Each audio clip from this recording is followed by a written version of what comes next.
ndirĩ kĩregete nginya kũruta ũhoro wa Pareto. Itũra-inĩ rĩa Kinungi Naivasha tũrakora mahũa ma mbeniko marĩa arĩmi marahandĩte kĩmera gĩkĩ kĩa mbura marirũkĩte.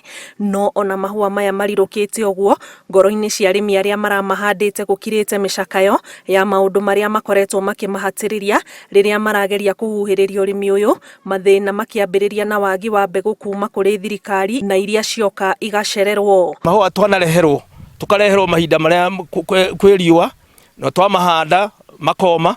No rĩu tũroria thirikari ĩtũrehere mbegũ njega na ĩrehe ihinda rĩrĩa rĩagĩrĩire, na nĩgetha tuite nĩgetha tũcoke twĩhande ithuĩ ene mahinda marĩa magĩrĩire.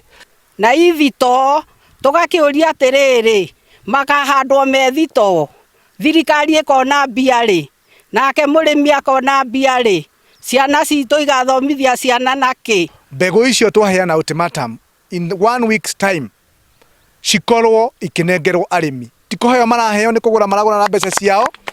Reke kumania na kiumia gĩkĩ kĩngĩ mbegũ icio irutwo cienderia arĩmi. Oho arĩmi marauga korwo no gũkorwo na ũrũgamĩrĩri mwega wa arĩmi a mahũa ma mbeniko thĩinĩ wa bodi ya mahũa maya kaunti-inĩ ya Naikuru, no kũmahingũrĩre mweke mwega wa gũtambũrũkia maũndũ marĩa mangĩenda marorerwo, na mamwe mamo nĩ ta kũheo mbegũ ihinda rĩrĩa rĩagĩrĩire nĩguo makahota gũtwarithania mahinda ma kũhanda na ũcenjania wa rĩera, na makona magetha matekũhuka, na oho makahota gwetha thoko njega ya kwendia mahũa mao. Tũrakiuga atĩrĩ tũrĩ ta kũria Pareto, no twende thirikari ĩcenjie bodi ya management. Arĩmi nĩ mamunyire mahũa makĩhanda nyeni iria itatũrĩhagĩra mwana cukuru.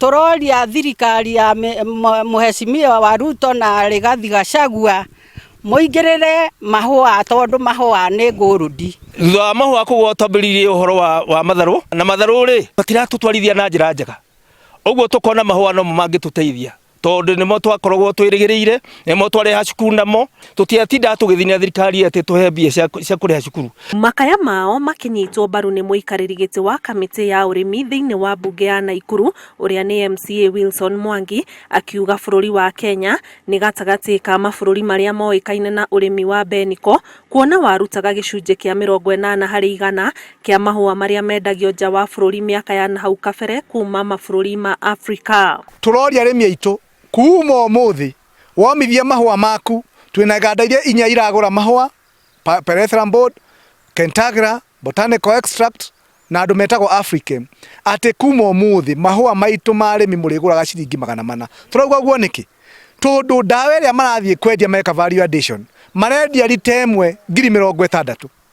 Kaĩ mũrĩmi nĩwe kĩ aheagwo ciringi 200? Twacoka ithuĩ nĩ tũrekĩrĩte mbia milioni 50 thĩinĩ wa budget itũ, na rĩu twahũrĩra CEO na twahũrĩra CC matirĩ na mbegũ, tondũ mbegũ rĩ bodi nĩ iregete na mbegũ, kaunti ĩramathaitha na ndĩratũrehera mbegũ. Makaya ma arĩmi aya mokĩte o rĩrĩ kwĩna kĩganda gĩa gũthĩa mahũa ma mbeniko kĩrakwo mwena wa Naivasha kĩa mũigana wa ciringi mirioni 100 gũkindĩra atĩ thoko ya mahũa maya ĩrĩ oho.